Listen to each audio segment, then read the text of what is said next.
Hello, and welcome to your daily writing habit. If you are writing a book or thinking about it, or maybe you've started writing a book and you're having some trouble finishing it, you are in the right place. I'm your host, Christine Whitmarsh, also known as Christine Ink, I-N-K, like the stuff you write with if you're looking for me online. Each day, I share with you the writing habits I've learned over my 18 years as a ghostwriter, book coach, and author. I have found that three things in particular have a huge impact on your success as an author, and they have the ability to turn someone who doesn't really consider themselves a writer or an author into one. Those three things are writing fundamentals, productivity, and mindset habits. And today we are going to talk mindset, and I'm super excited to have a special guest with me to discuss mindset. Kim Fiske is a respected speaker, author, and thought leader who is sought after for her ability to convey to audiences provocative concepts and practical ways to identify and navigate what she has coined the monster under the bed. She is the author of the best-selling book, The Monster Under the Bed, Uncovering the Lie That Drives Us. Welcome, Kim. Hey, Christine. Thanks for having me.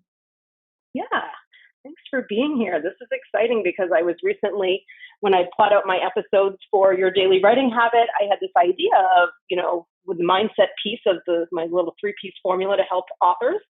And I started thinking about mental monsters, and I said, well, who better to talk about mental monsters than the author of The Monster Under the Bed?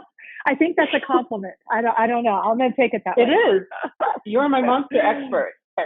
And it's so perfect for writers because we know, especially, you heard just now the focus of my show. And one of the big focuses is for people that have started a book and they're having trouble finishing it.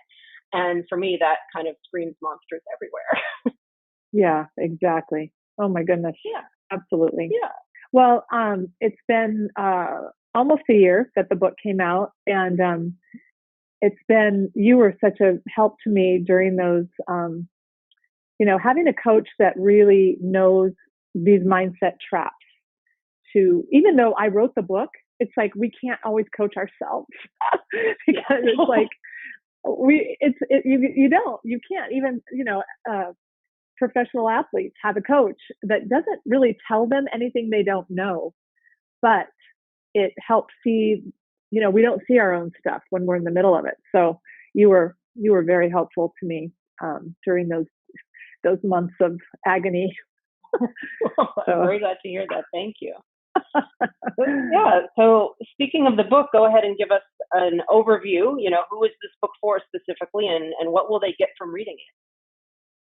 Well, the book is about basically, it sounds like a child's book because mainly it talks about how our identity was created when we were children from illogical fears, how our brain actually, I'm not a neuroscientist, but I've studied so much about how our brains developed and what periods of life were the most impactful, and where we made the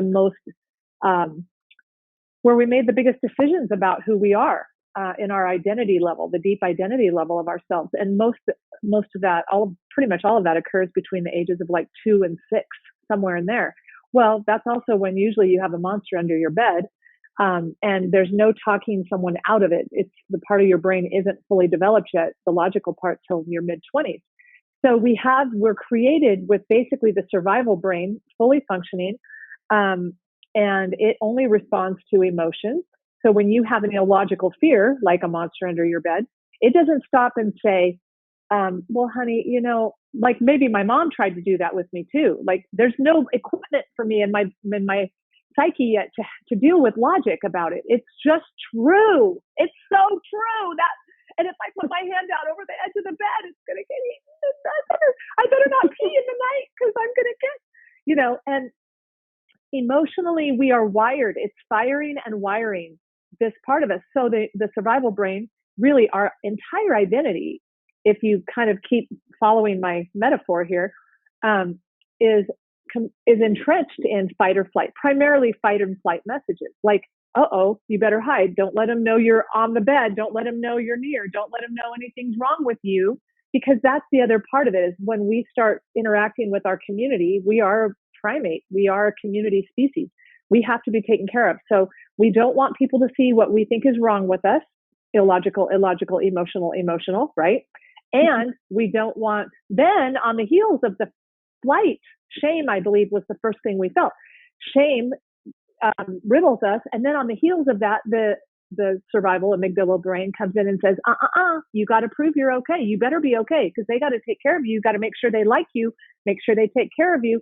So that pushes us into fight mode, or what I call proving monster energy, of proving that we're acceptable, worthy, lovable, all those things. So that's the premise of the book. So who's the book for? Pretty much the planet.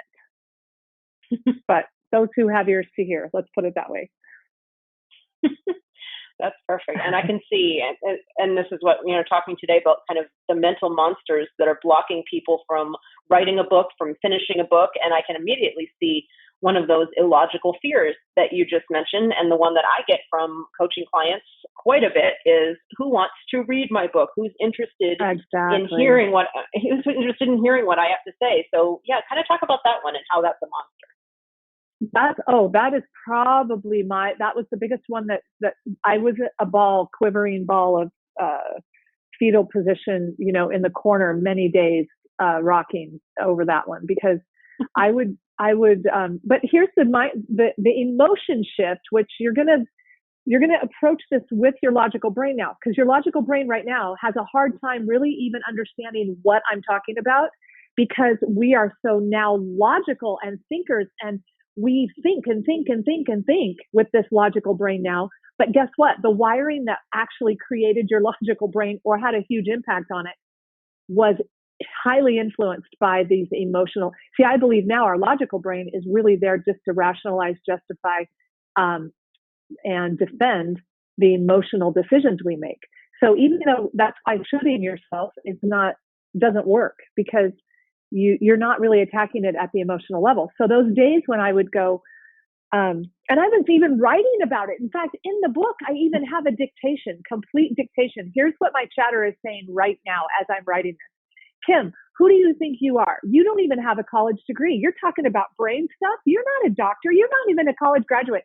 Why does the world need another book? Why does the world need another self-help book? Everybody's already talked about this. This has already been talked about. You're not saying anything new. Just go back to your corner and walk away. Walk away. Don't worry about this. Like, that was pretty much an exact dictation of what I wrote in the book that was happening, and happened regularly. And so here's the bottom line in life in general, is anytime you're out to create something, you are messing up the status quo. You are rocking. You are messing up the way that you have, you're triggering those, because you're changing the way the monster dance. You're changing the way things have always been, right? Oh, I'm going to do something new. How many of you, when you set a goal of any kind, you're going to lose weight, you're going to eat better, you're going to get out of debt, you're going to whatever, you've set some specific goals. How many of you notice immediately obstacles that start showing up? And then following that is the rationalization, justification that, I'll do that another time, or I'll get to that later, or because we are energetically sucked into staying everything the same based on those deep grooves that have been laid in our emotional thought process. So even though I'm writing about this, that's what I'm saying. Even if you're in the middle of it, what you're talking about is the answer to what you're really writing about. You have to remove yourself. So deep breathing, like, unless you guys, no matter what book you're writing, like, even if it's a novel, even if it's not something about self-help or whatever, my guess is, I'm not an expert in novels because I've never done that. I've read many, but my guess is that it still requires you to get to the true place of you, of who you are, and what message you're wanting to convey in your story. And what all that is a refining process. All of us, no matter what, that's why life is art, because art is, it's not scientific. Okay, 2 + 2 = 4. Art is a creation of something. And when you're creating something, the creator is a vital piece of the creation. So if the creator isn't doing some introspection and some centering and some, I call it aligning with their true, who they really, really are at that deep level, which is, by the way, unconditionally loved, inherently valuable, and intrinsically worthy. Like, you don't need to write a book to prove anything. That's a monster energy. That's like I gotta write something. I gotta prove that I'm smart. I gotta prove that I can make money. I've got to prove. When you feel that energy, you may write your book, but you're not going to be happy, and you will never find fulfillment in the outcome of that, because the basis of it was monster driven, was fear energy. But when you can quiet down and just go, you know what? And this is what I did all throughout writing my book. I would do deep breathing. I would do quiet time. I would get realigned, is what I call it. I observed I have a whole bunch of monster tracks that I talk about in my book that show up like, oh, that's how I know I have a monster under my bed. I've got guilt. I've got shame. I've got people pleasing. I've got perfectionism. Oh, perfectionism is a huge one in writing a book, isn't it, Christine? Yes. That prevents people from starting in the first place. Yeah. Yes, exactly. So all those monster tracks, if you move to observer of them, as opposed to aligner with them, aligner means you're just going to go along with the current flow of energy and emotion, and oh, I suck, and I'm not good enough, and oh, I'll wait till I'm perfect. Observer of it is going, oh, after you take some deep breaths, because you're not able to do this yet with your survival brain triggered. You have to get into the logical brain of quieting down that survival brain through breathing. It's the best tool. You breathe and you go, oh, that's interesting how I think it needs to be perfect before I can even start. That's interesting how I think I'm not good enough. Do you see the difference between aligner and observer? Yes. This book is, I think it might be the ultimate mindset manual for authors. I mean, everything you're talking about is what authors go through. All those emotions, shame, guilt, perfectionism. Yeah, hello, author. Exactly. Yeah. So, okay. One of the strategies I have, let me just kind of follow up give you some hope for it. Mm-hmm. At the end of the book, I talk about too, the rewiring. See, we've been fired and wired. And so in order to change the deep groove that we have running between our thoughts and our emotions, it takes an emotional rewiring. We have to, number one, stop the damage, which I'm going to talk about in a second, stop the continued damage of self-judgment, all that. But there's also another, well, let me start with that one. So that one is, I call it run to the roar in the book, meaning when you're scared of something, how many of you guys have felt like, well, just go do it. And then once you do it, you go, oh, well, what was I worried about, right? Like doing my taxes felt like that over the years. It's like, just go do it. And because I'd procrastinate. I'm like, why did I take I feel so much better, right? That's an example of running to the roar. But there's another example that saved me in my book, in the writing of the book. And that is this principle called sneak up on the roar. So if I set, and I notice this in my life in general in several areas where I have lots of snags, resistance. If I make big proclamations, I'm going to write for an hour every day, no matter what. It's up there with, I'm going to go to the gym whatever. Like those kind of proclamations tend to actually never have served me in these certain areas. Certain areas they might, but in these areas where I have a lot of resistance, internal resistance, where chatter and I'm just inundated with paralyzed, I find that if I would just say, I am just going to write three sentences. That's it. I'm just going to start something. It's probably not even going to be what I use. It's probably not even going to be anything very profound. It's probably going to be silly, but that's okay. I'm just going to write 3 sentences. I'm going to write a paragraph today, and that is it. I'm done. That's all I'm going to do. So that's an example of sneaking up on it, because guess what happens after you write the paragraph? Even if it's a stupid paragraph. What happens, Christine? I bet you know. Yeah, you keep going. Keep going. But I love that you snuck up on the monster by understanding that too big of a proclamation is going to set your monster on fire and he's going to start yelling at you. So I like this sneaky approach where it's just like, well, I'm going to, set a declaration or a proclamation that is, just enough, but hopefully it won't wake him up. No, and it's the energy. See the energy behind it of, I'm going to write. Yeah, feel the energy. That's what wakes them up. It is what wakes them up, because that energy is fear-based. It's like, oh, I've paid a lot of money to do this book, and I've gotten a lot on the line, and I've got a lot at stake, and what will people think if I don't? that energy, Yeah. you can tell from the energy you approach something with if it's going to lead to something, what outcome it will lead to. And usually that energy, now certain areas of my life, like let's say music, okay, when I would learn, because I'm a musician, so it's something that isn't triggering a resistance in me because I already like it. I'm already good at it.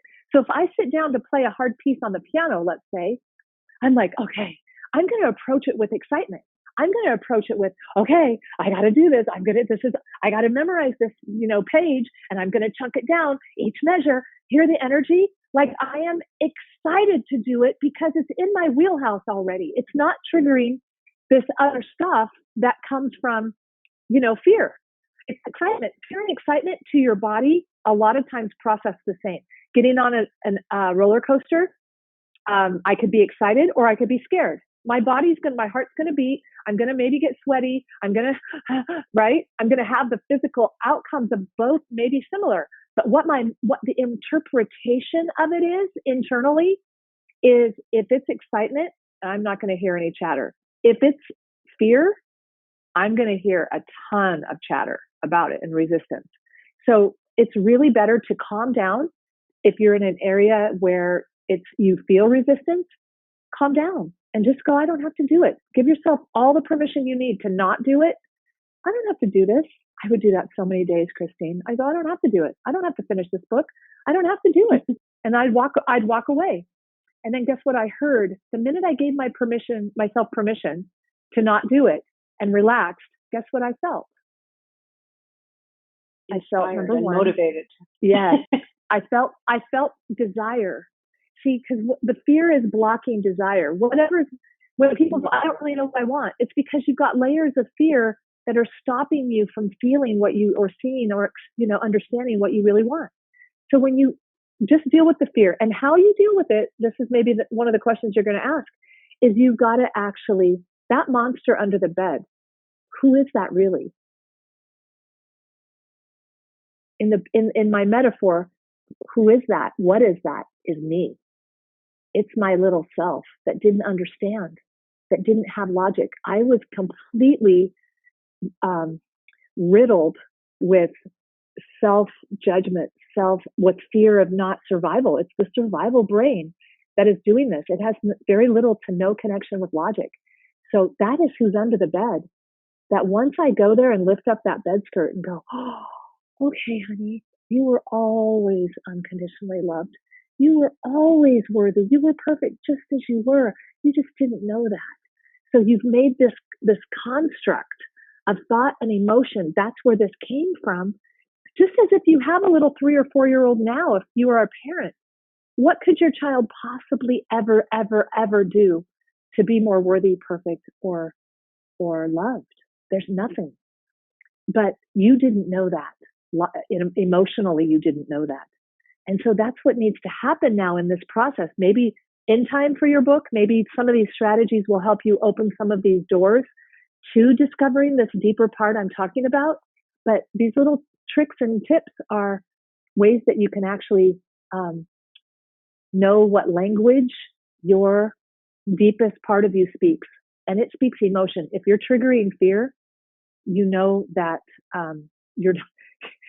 it could happen. You could finish it, but you're not still going to be any happier for it. You're going to pick it apart. You're going to hate it. You're going to never want to read it. You're never going to, if anyone compliments you on it, you'll go, oh, well, I really didn't know what I was doing, or, it was really not that good. You know how we do? Yeah. The disclaimers. And see, that's what you really hit on it when you say the language. That's so interesting, because without this understanding of the language that this is, we're talking to this, small child, this survival brain, this survival mechanism, and we're trying to rationalize with it and argue with it and be logical and all this stuff like that. And the brain just, this part of our brain is not wired to have the conversations that we've been having with it this whole time. No, it's like a foreign language. The deepest part of you has no idea what you're saying. And that's why it has no staying power. That's why you can set goals up the wazoo. But if you don't have an emotional connection to what you're creating from a creation, not fear, and fear is very productive. Don't get me wrong. I mean, most of the world right now, businesses and sales, I built a huge business with Monster Energy, families, sports. I go watch sport. Like our society is inundated, and we are modeling for our kids. We've been modeled to from our parents, well-intentioned as they are, or we are. It's the modeling of fear. And that's what keeps us stuck in those, Think and Grow Rich, Napoleon Hill calls it hypnotic rhythm. Hypnotic rhythm keeps us stuck in these energy cycles. It's magnetized. Your law of attraction is going to keep bringing you what you are magnetizing to. And if you're magnetizing at a fear level, guess what? Everything that's going to show up to you, well, if you had something that wasn't fear showing up, you wouldn't even notice it, because you don't have any room in your perception or your psyche for anything that's not driven by this energy. And it might sound woo-woo, but it is absolutely life-changing when you understand. So how does it apply to writing a book? It applies in every single way.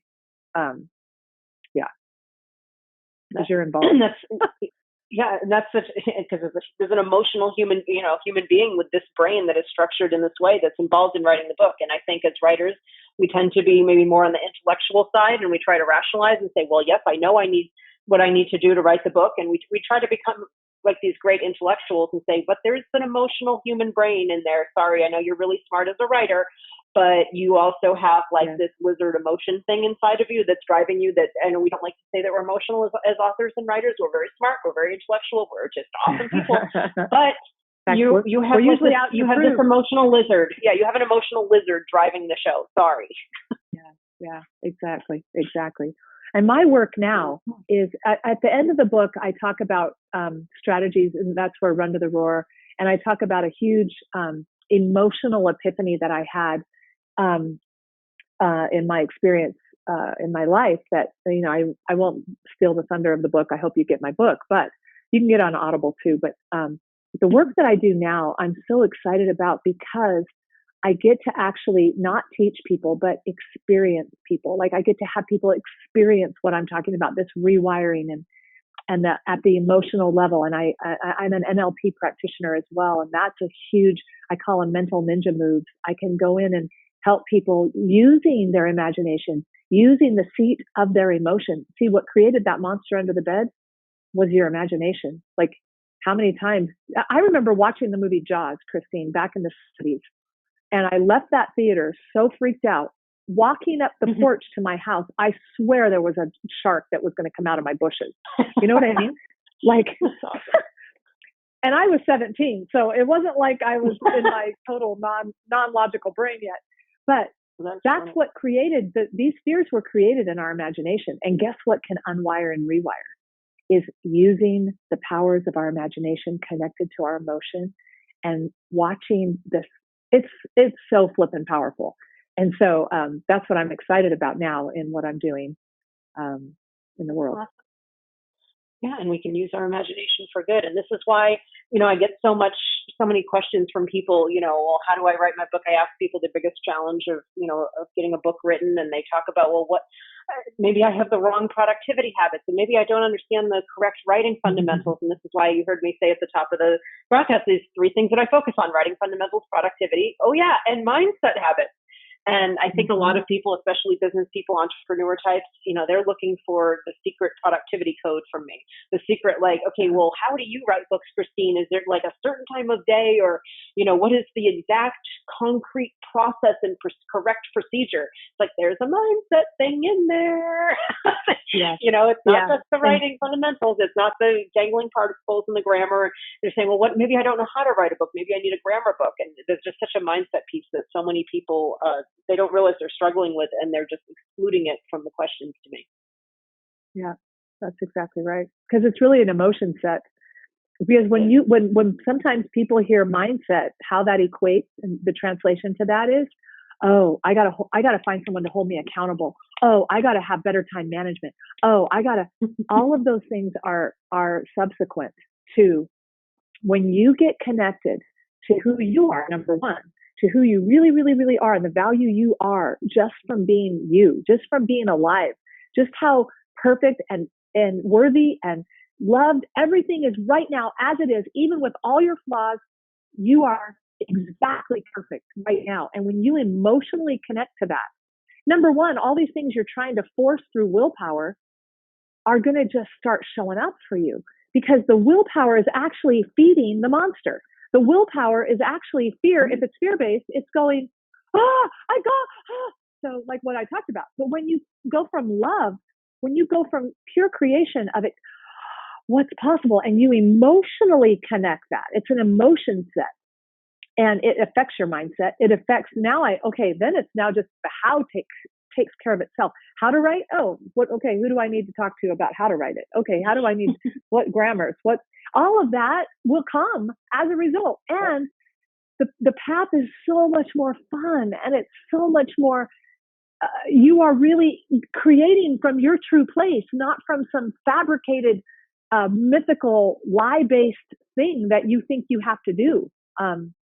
Which leaves residue on people. Like that's what I found with myself. When I was all monster driven, it was all about me and what do you think about me and what do you think about me and am I okay?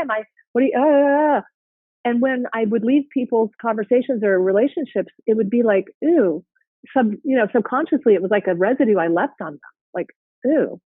But when you're not about you and you really are about service to the world, whatever you're writing, now you can actually tap into that message, because it's not going to be a reflection of you. It's not about you at all when you get aligned. If you're not aligned, it's all about you. Does that make sense? Yeah, absolutely. Well, this has been awesome. Exactly what everybody needs. I can already tell. I'm already excited about having this episode out there. Glad everybody's listening. And Kim, where is the best place for people to connect with you? Well, there's two places. I'm excited about my this program I've just kind of created in the last 30 days, actually, and still co-creating inside me with the universe, is called ignitevision.be. So www.ignitevision.be. But you can also go to kimfiske.com, and that's more my generic. You can find the book there. You can find the book on Amazon. But Ignite, where I would love people to go right now, is wherever they feel like they want to go. But Ignite Vision is another option. .be. And is that B as in boy? Yes. Okay, perfect. I thought so. Just checking. I don't know all the domains. Yeah. That's great. No, thanks for sharing about that. I'll make sure we include that as well. Yeah, thank you. Thanks for being here today, Kim. Love our conversation. It's always I love it too. You know what? Because every time, we get together and we share, it's like energy is created. It helps me. I hate to say it, but I'm doing it for purely selfish reasons, because I get to actually, I'm glad it serves you, Christine, and your people, but I love that. I love this co-creating of the energy and the message, and we're all in this together. Your listeners and writers are connected to the same energy source that I am. We're all connected. And when somebody's energy raises and I experience it, it's been proven. Sorry, I'm going to say one more little thing. When you even witness an act of kindness in someone that is being done outside, like you're just witnessing someone being nice to someone else, it actually raises your serotonin. It raises your endorphins, even as an observer, because this is what we need in this world. We really need to impact the world with love, with kindness, with all this stuff that I'm talking about. So I love talking, because if it helps raise anybody else and, helps them get aware and rewire for their own, we need more people alive and awake. That's awesome. And all the authors that are considering writing books, that's what books do. Even if you're writing a fiction novel that has nothing to do with anything that Kim just said, just by putting your words out there, putting your energy out there, putting your story, your ideas, any piece of you. Again, if it's a fiction book, just putting the stuff from your imagination that you've made up in your head, putting it out there, that is a contribution. So I'm so glad that's a perfect ending. And speaking of connection, I hope everybody will drop by my Inc. Authors group on Facebook for motivation, accountability, book writing, and publishing resources, and more. Thank you all for joining me here on your Daily Writing Habit, where I'm helping you write and finish writing an awesome book. And if you know someone else who wants to write a book, the finish part, right? If you know someone else who wants to write a book, I would love it if you would let them know about your daily writing habit. They can find it on their Amazon Alexa device and anywhere you listen to podcasts, iTunes, Google Play, Spotify, all the places. So until tomorrow, Happy writing.